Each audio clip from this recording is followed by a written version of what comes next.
job, but it wasn't. Yeah, it's not like let loose. What's Jason Vegas doing? Like none of that stuff. We're working. So fun tip for listeners: if you are in Vegas and you go downtown, this is something that we did when we went to go see Tenacious D a few weeks ago, like Fremont Street. So Fremont Street, right? But it's a little off Fremont. Okay. The Mob Museum. I did not get a chance to go to the Mob Museum, but I would love that. We did go to a speakeasy they have underneath in the basement of the Mob Museum, which is all its own little living history exhibit to bootleggers and speakeasies, and it was awesome. Is it an actual bar? It is an actual bar that serves actual period appropriate cocktails and like fun presentations. So they'll give you little like medicine, like RX bottles for your prescription that you glass. They have like hollowed out books that you have to pull the thing out of and pour it into your glass.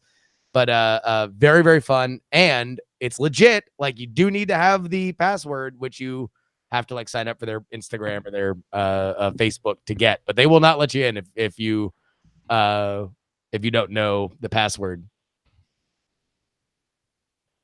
That sounds amazing. It was actually freezing, and Ashley was visibly shaking, so the guy let us in before we could figure it out. But I was assured that it was otherwise a stringent code. All right, we are ready to rumble. I didn't say let's get ready to do that because that we are ready. Trademark violation. Just Michael Buffer. Yeah, but we are ready, and we're about to do the show. Yeah. Who wants to read line 3 today? Any takers? I'll read line 3. Justin, it's all yours. All right. Here we go. And 3, 2. Michael Marks has supported independent tech news directly for 5 years. Be like Michael. Become a DTNS member at patreon.com/DTNS. This is the Daily Tech News for Thursday, January 10th, 2019. Back in Los Angeles, I'm Tom Merritt. And from Studio Feline, I'm Sarah Lane. From Oakland, California, I'm Justin Robert Young. And I'm the show's producer, Roger Chang. We are back from the Consumer Electronics Show, which is still going on. One piece. We made it back in at least one piece, if not more. And Justin Robert Young, it's good to be back with you in Oakland, the home of the Raiders. Well, I'll tell you for now, another year anyway. Or before they make their way to the home of CES. Or will they play in San Diego? Who knows? That's sports, though. We're here to talk about technology. Let's start with a few tech things you should know. Lexar is back in the SD card storage business after briefly not even being a company anymore. But it's back, and it's making a splash with a 1 terabyte splash. That's right. You can buy a 1 terabyte Lexar SD card for $500 or even cheaper at places like B&H that are running some sales. You might ask why, and I say stop. It's 1 terabyte. That's all you need to know. That's all you need to know. The Wikimedia Foundation announced that it has partnered with Google to integrate Google Translate into Wikipedia's content translation tool used by editors. The number of languages supported by the tool will rise from 106 to 121. As a result, the tool creates a translation of an article that can then be reviewed and improved by native speakers. The translations will be published under a free license, and no personal data would be stored or shared with Google. All right. Xiaomi announced the 6.3-inch Redmi Note 7 phone with a 48-megapixel camera on it. The phone has a circular display notch on the front, a rear fingerprint sensor, and then that 48 megapixel camera is part of a dual rear camera system that can do 48 million 0.8 micron pixels, or by using both lenses, 12 million 1.6 micron pixels, so bigger pixels. Sensor is actually pretty large. It's half an inch. Starts at 999 yuan. That's about $150 US. So Redmi is the bargain brand for Xiaomi, and it's coming to China first before it'll hit India and other regions around the world. Google announced its built-in ad blocker, which is already on Chrome in Europe and Canada and the US, will also launch in all countries July 9th. The ad blocker follows guidelines developed by the Coalition for Better Ads trade group that prohibits pop-ups and autoplay with sound. Good on ya, among other things. Google warns that websites that are not in compliance before blocking their ads and says that 2/3 of previously non-compliant publishers are now in good standing. All right. Let's talk a little more about Samsung. They're giving the thumb in their nose at Mobile World Congress, Justin. Yeah, you want to know what? Forget the down with Congress, says Samsung, as they've announced an event. Congress is shut down. Samsung. Yeah, we're shutting it down. Enough. Why is the White House get to have all the fun?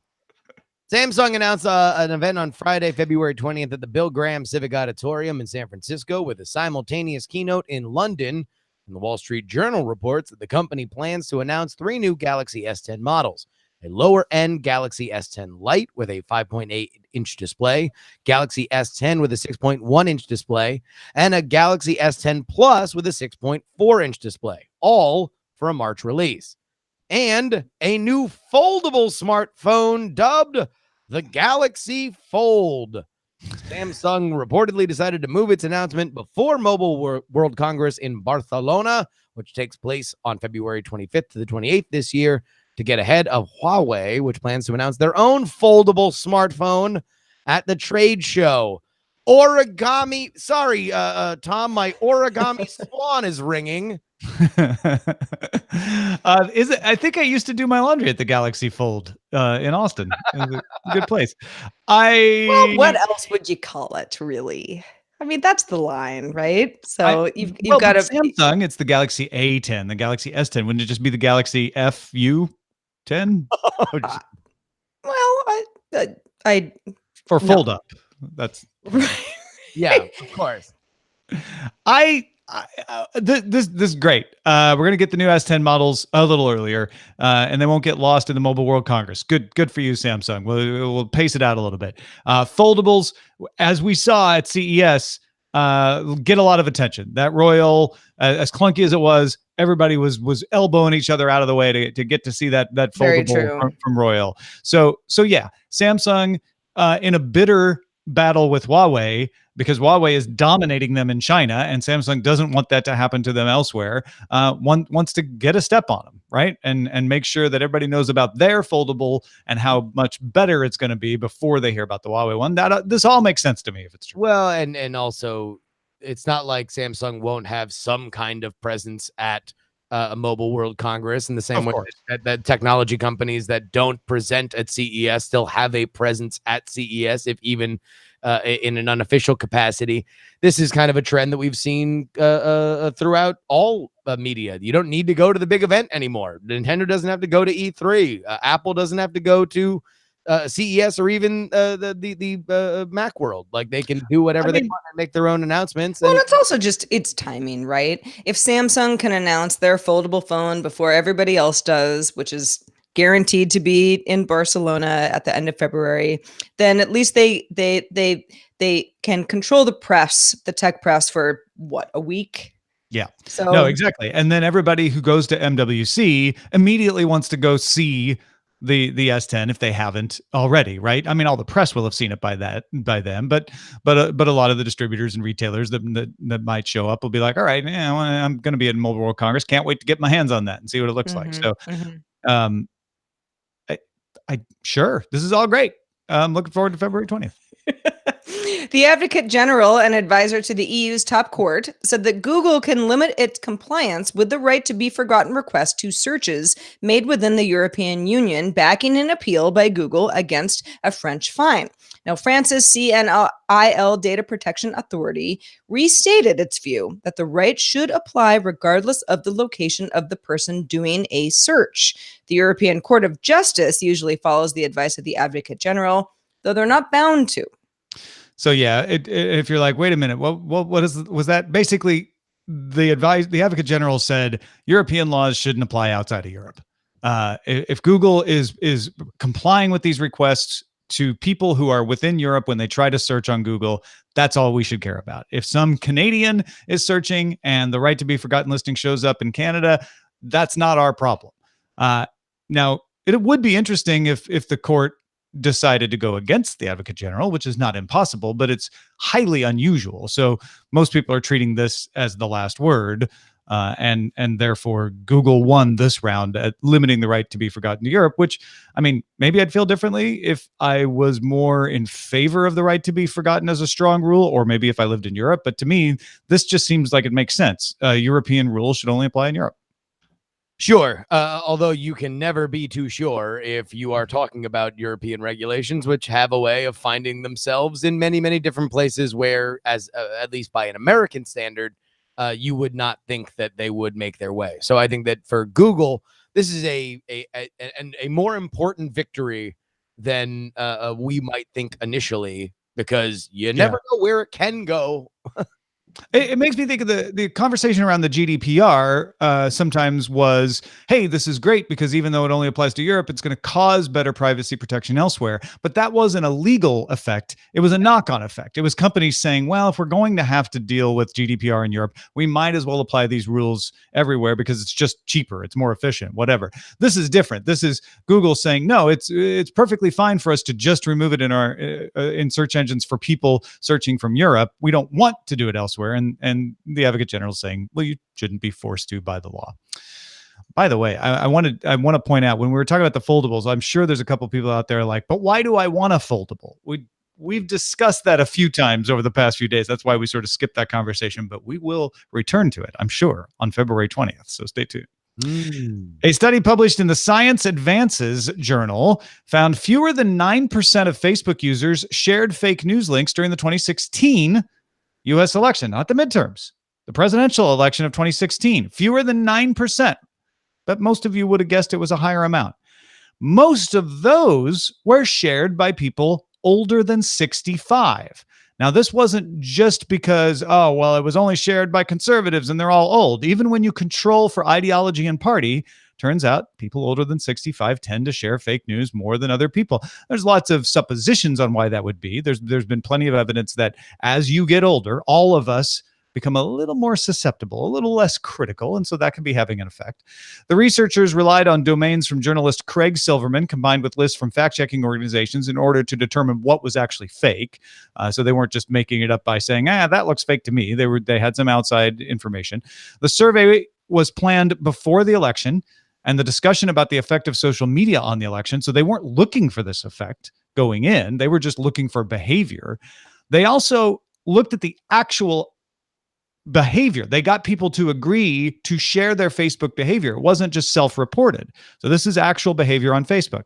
Andrew Guess and his co-authors published a separate study last year on the consumption of fake news that found very similar things, that it tends to be older people who consume them as well.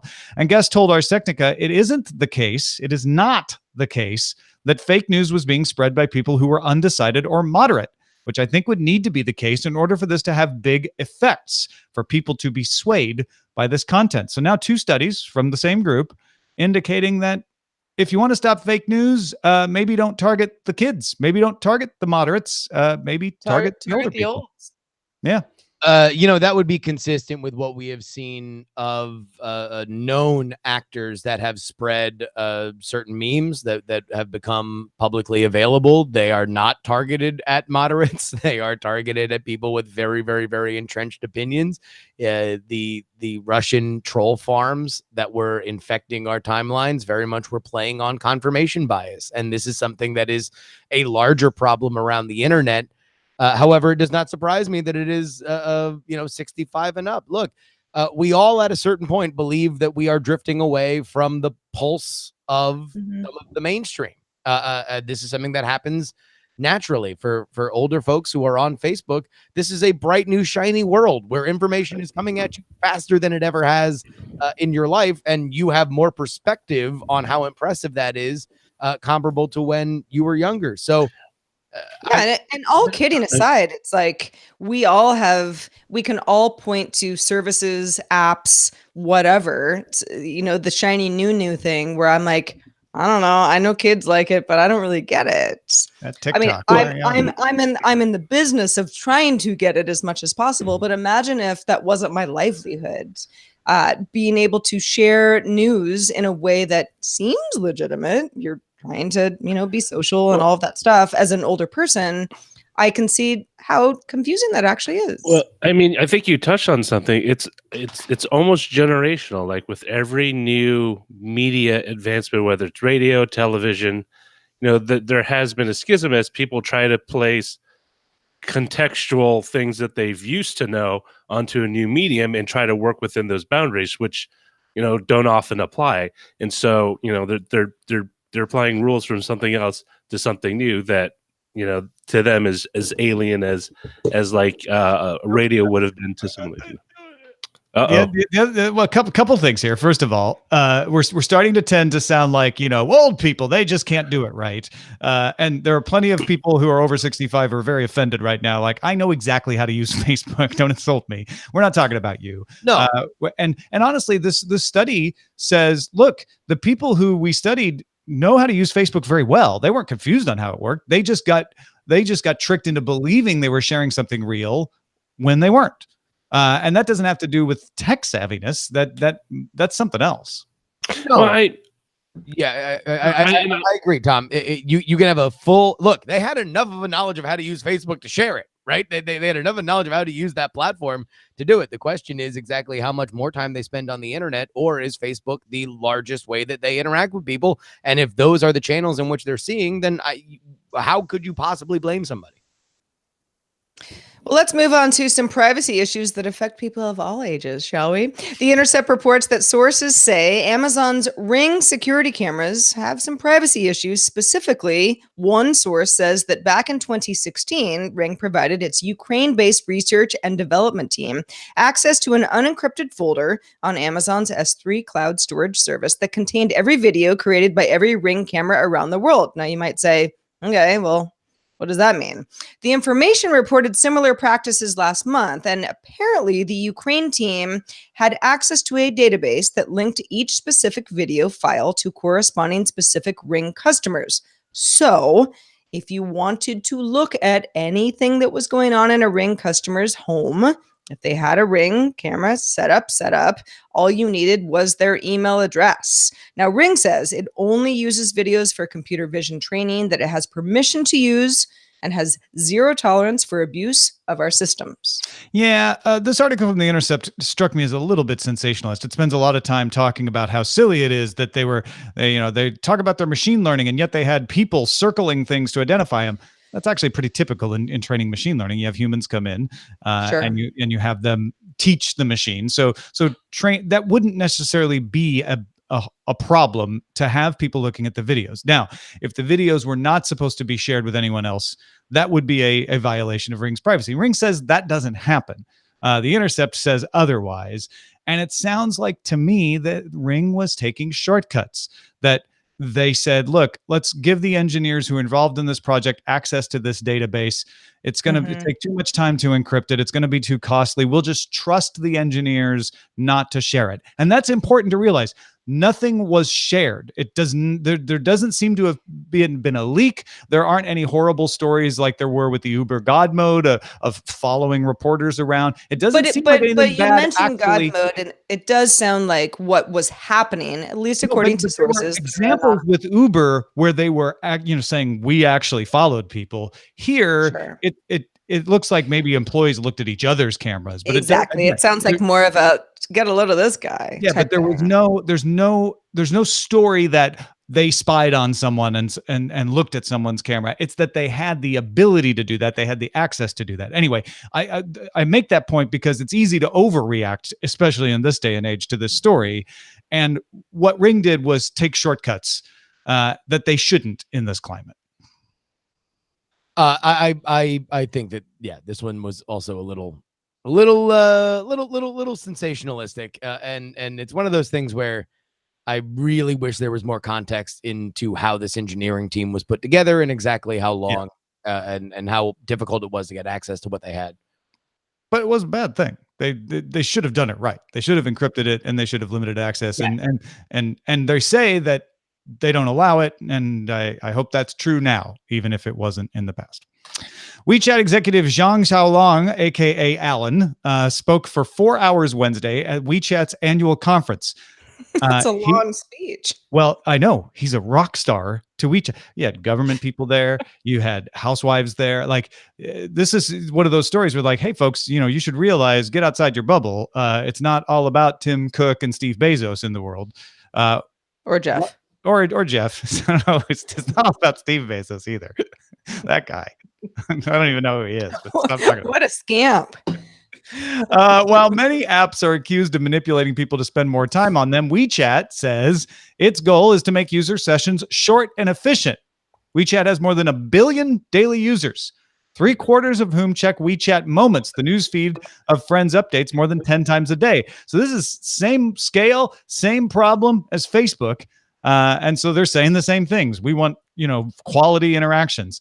The 65 plus crowd is its fastest growing, so they may be starting to deal with a fake news issue of their own. Who knows? Currently 65 million people at 65 plus in their audience. WeChat now has more than 1 million mini programs. It's not just a messaging app anymore. It's a thing that you can do your taxes on. You can renew government documents on. You can pay for things on. You can shop on. Mini programs are accessed by 200 million people a day, and there's no app store. You just search for stuff, or you connect with a brand or a business, and they offer you the mini program.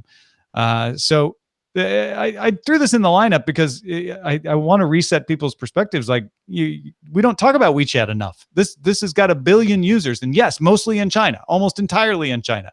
But that's still a huge scale. And it does everything within the app. Well, not everything. Pretty much. Hold your laundry, but you probably book somebody to. Yes, yeah. It is at least in the US, it's something that is actually quite foreign to us. We don't have anything equivalent. I don't know. What would it be? Facebook Messenger doesn't do this. Doesn't do all the stuff that WeChat does. Yeah, exactly. But we're nowhere near that. Long time ago, when we were having conversations like this about companies like WeChat on Tech News Today about chat as a service, that was the hot thing a few years ago. WeChat got to where we thought it would go, and none of the American competitors really have, which is interesting. Definitely is. Well, you know what else is interesting? Blackout shades. Ikea will start selling its smart blinds dubbed Furter. I don't know. My Swedish isn't that great. Starting April 1st, the blinds are made of a blockout fabric, which blocks out the sun when the shades are drawn. And they don't need any electrical installation. Instead, they use a lithium-ion battery pack that can be recharged with an included USB power brick when you buy a blind. Blinds can run independently, or they can run as a group. If you want to raise them all or lower them all as a group in your home, you can do that via a wireless remote, or when paired with either TradeFi, which is IKEA's own smart home Wi-Fi hub, or by any phone or tablet that supports Apple's HomeKit, Amazon's Assistant, or Google Assistant as well. No official US price yet, but in Europe, they're going for between $113 and $181. That's US dollars, with sizes up to 76.8 inches wide. So that is per shade. Yes. 113 to 181. That's correct. So if you yes. want to put them all up around your house, that's gonna. If you've got 10 windows and you want them all to work in conjunction, it's going to be a bit of a yeah. Gonna be on the one hand, a drop in the bucket. It's perfectly IKEA to not have these have to be plugged in, right? Yes. You just set them up and they go, and that's IKEA. You set up your Billy bookcase and then you start putting the books on it, right? I get the sort of the gist. Not that they don't plug in their lamps or anything, but yeah, the installation should be relatively do-it-yourself, relatively simple. You shouldn't have to have specialized needs and if you had to wire this into your power system, you might. So this gives you the flexibility to put it everywhere. On the other hand, I don't want to have to recharge my blinds. Yeah. I mean, and also would say it really, it depends on where you're plugging that brick in, right? Yeah. I mean, do I have to get a ladder? I mean, if you think it's annoying that something ran out of batteries, imagine if you had to go get a ladder every time it happened. I mean, I assume you could put the brick down on the floor, but then I don't know. Yeah, because the brick is talking wirelessly to the blinds. But yes, they're I don't know. I love, especially because in my house now I have these.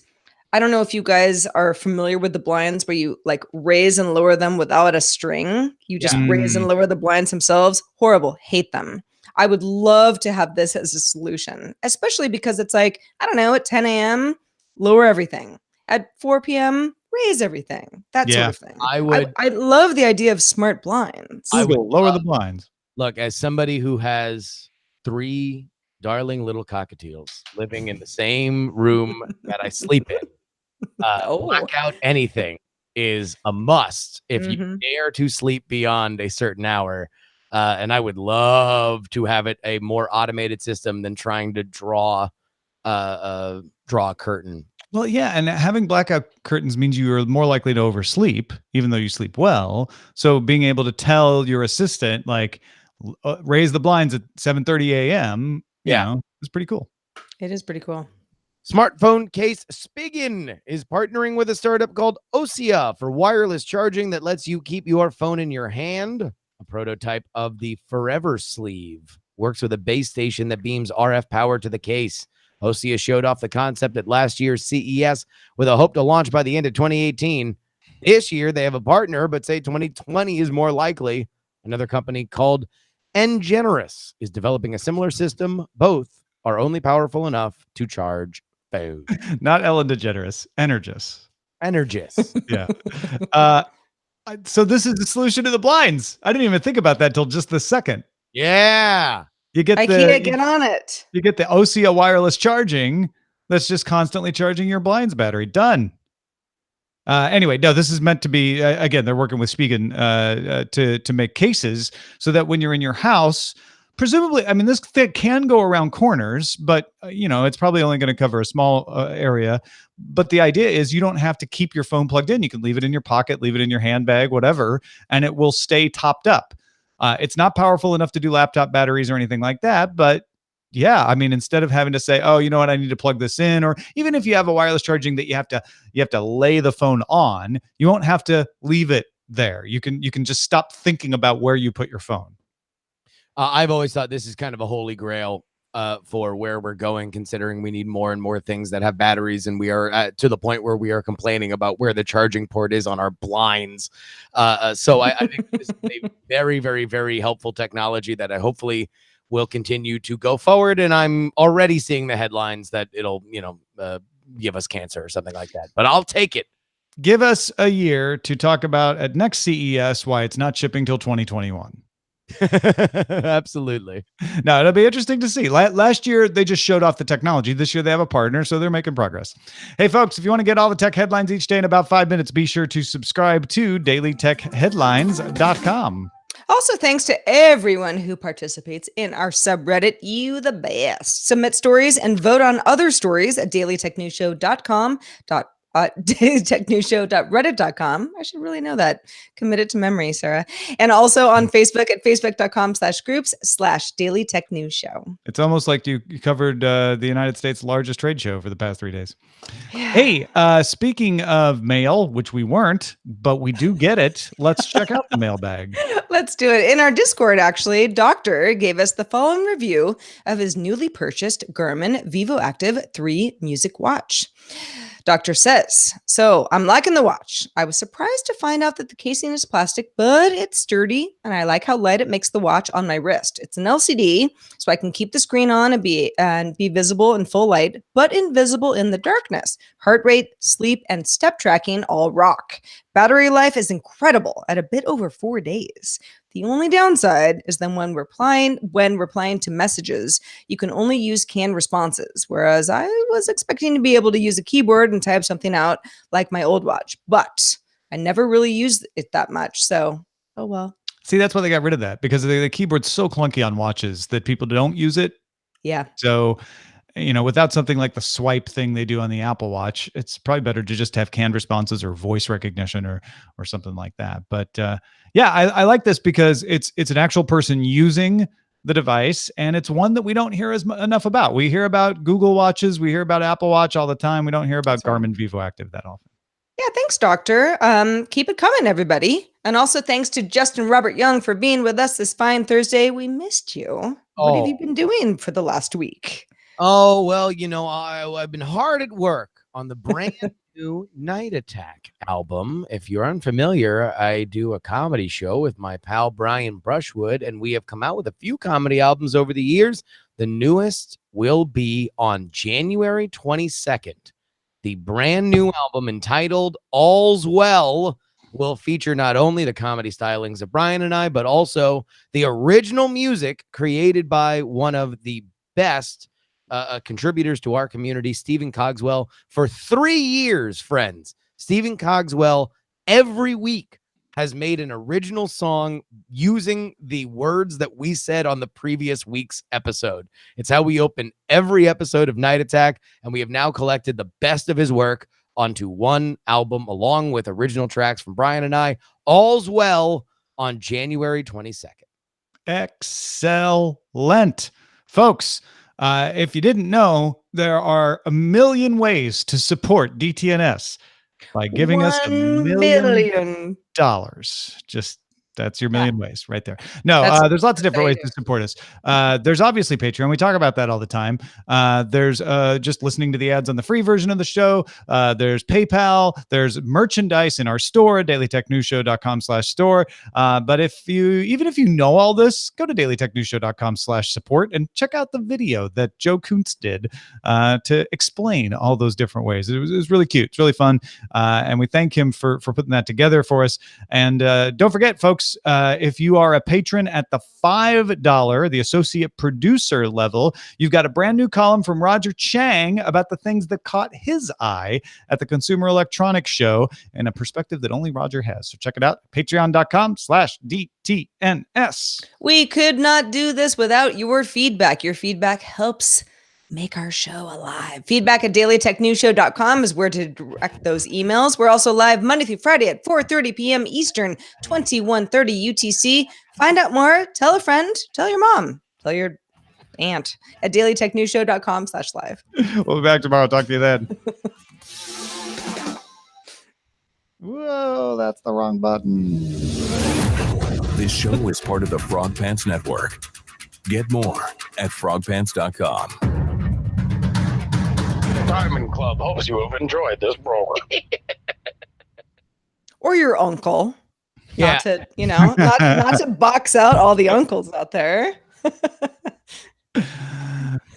Thanks a lot.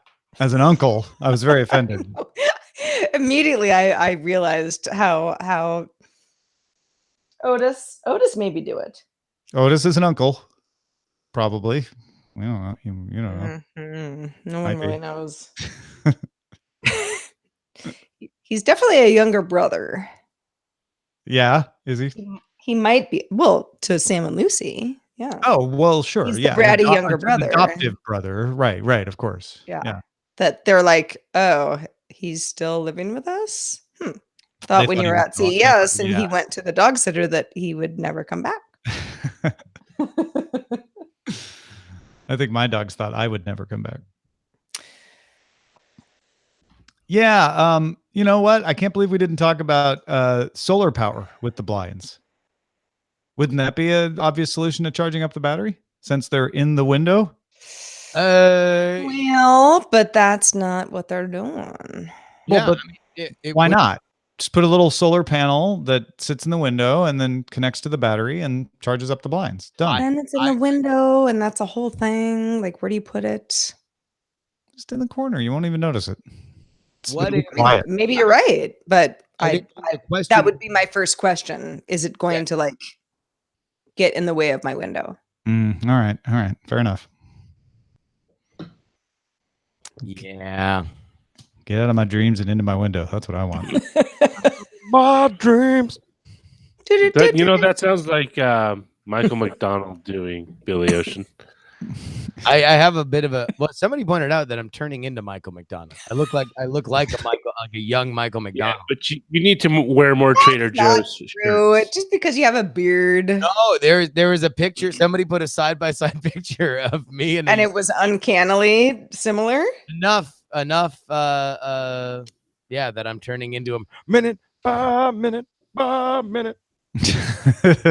You'll be turning into him. I never really understood Michael McDonald, and I like some of his songs, but he has such a strange voice. Yeah, I never understood why it caught on so much, but I could say the same thing about, I don't know, Aaron Neville.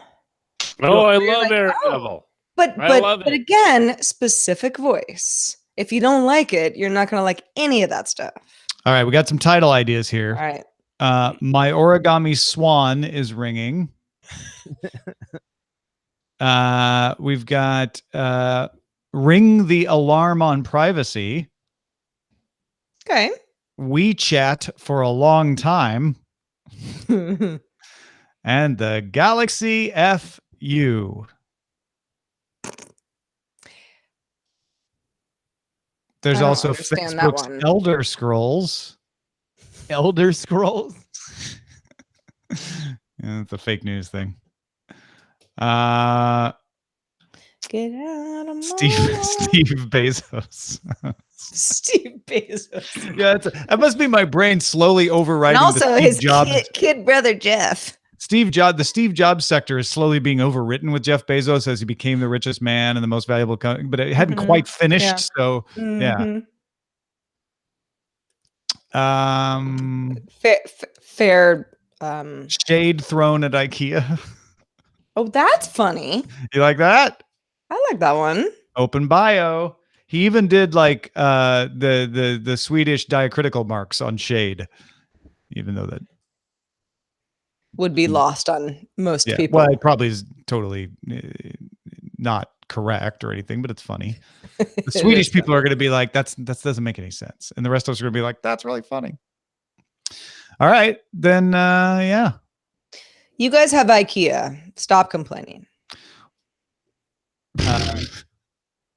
Okay, so so does Emeryville. That's true. So does Glendale. Roger, your levelated wave file is available now in the Dropbox. I just downloaded it a minute ago. So should I re-download? Oh, just check. We'll check it and make sure it's all there. But it's probably, if it says recording.output.wave, then it's fine.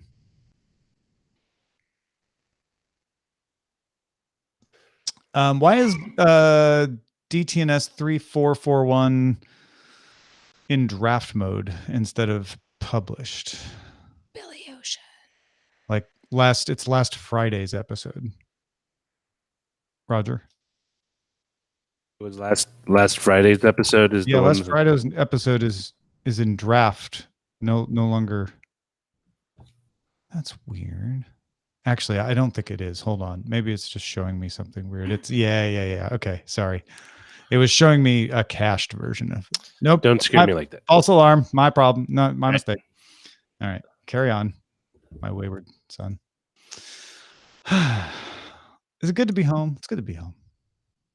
I am thrilled to be home. Even though CES was actually really fun this year. We had no real hiccups. It was smooth sailing. It was fun. When we were talking in the pre-show, Justin was asking us, "Oh, did you go to any cool restaurants?" And I started to feel embarrassed, like no. Like we didn't try hard enough. We ate nachos at the sports.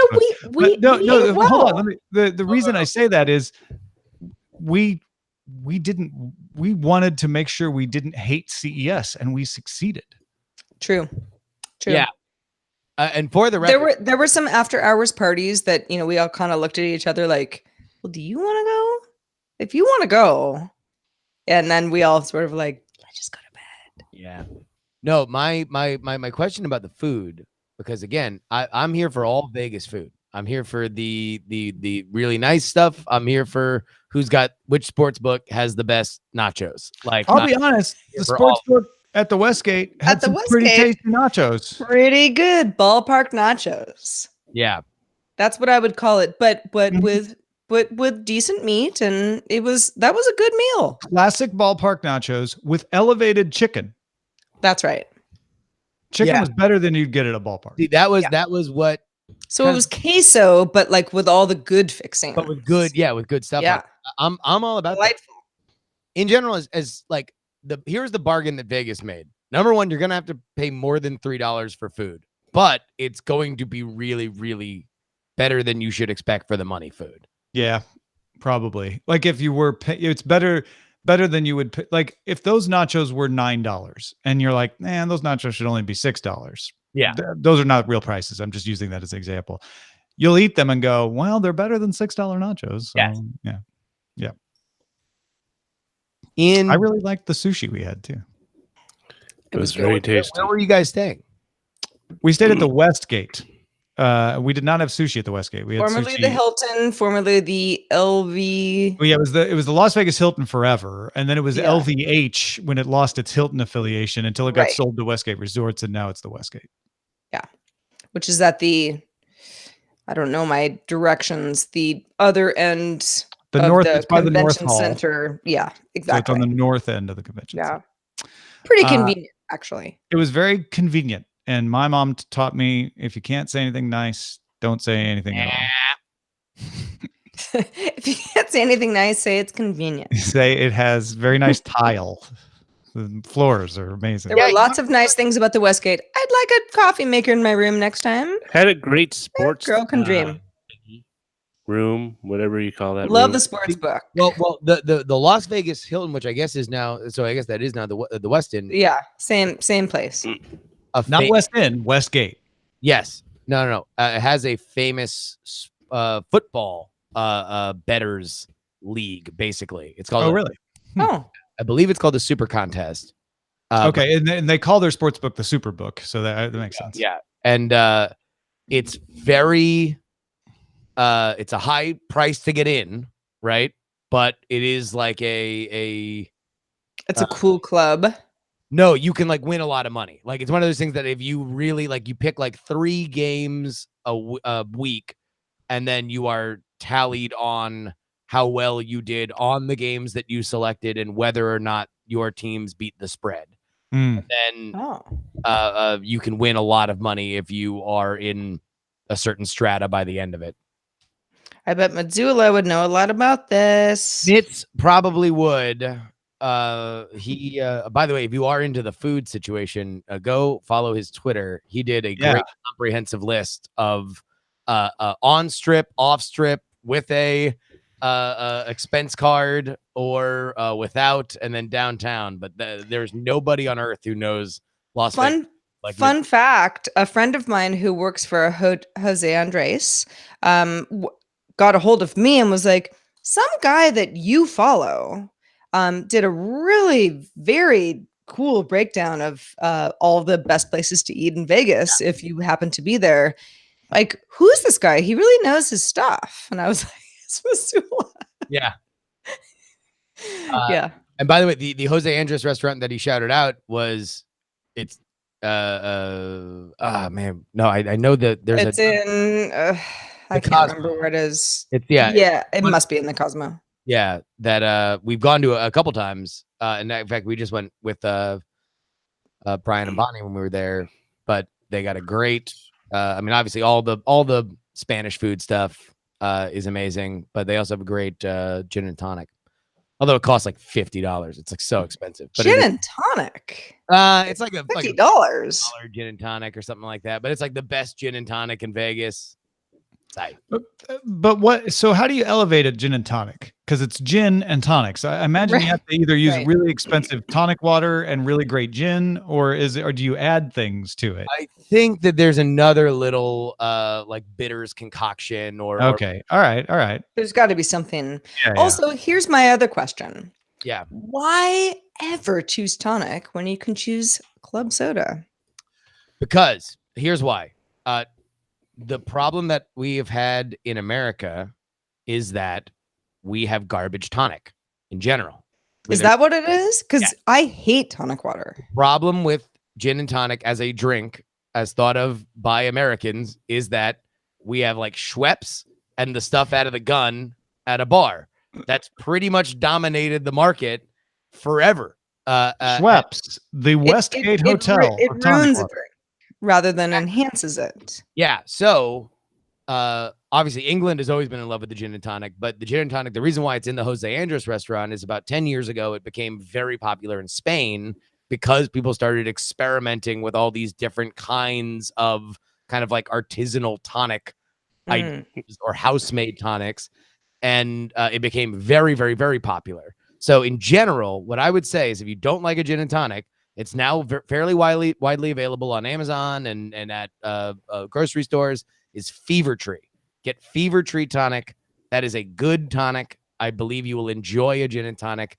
If you are to enjoy the drink, you will enjoy it with a Fever Tree tonic and an appropriate gin. Interesting. I'm not much of a gin person, but I'll have a vodka soda now and then. Yeah. But again, vodka tonic that's a popular drink. Thing. I can't drink those. They're undrinkable to me, but probably because the tonic is not up to par. And that's like 80% of the taste flavor of the drink. Because vodka doesn't really taste like anything. It's like I want something like not tonic-y. No, we either Ashley or I were gin people, and a couple years ago when we went to Scotland, and Edinburgh has kind of rebranded themselves as like a festival a weekend, like the town, because they have such a gigantic presence for the Fringe Festival. And the one that was going on while we were up there was a gin festival. So we went, and it was great, but they gave us this gigantic lecture about the history of gin and tonics and what you should do and the kind of tonics that match the certain kinds of gins. And that's where we got turned on to it. And we have been gin and tonic people ever since. How about that, Otis? Of course, not for dry January. Dry January, I've become in love with LaCroix. My God. Oh my! You and Sarah both. It's like we need to get some money from LaCroix for your prominent position. The only LaCroix I drink is coconut. coconuts. I don't drink LaCroix. I don't like LaCroix. I just want to make it clear that we're not being paid by LaCroix. I'm scared. Tom, have you tried the coconut?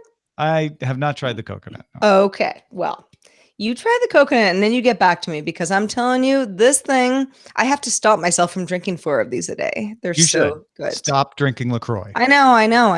You should try the Safeway house brand.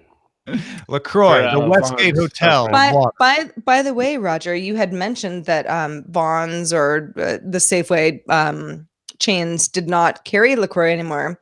Got my coconut LaCroix from Vons this morning. No, I said they had it. I just said they would either. No, I was saying that they were always out. Oh, okay. Like I thought you said every time we went there, they were out. They had dropped it.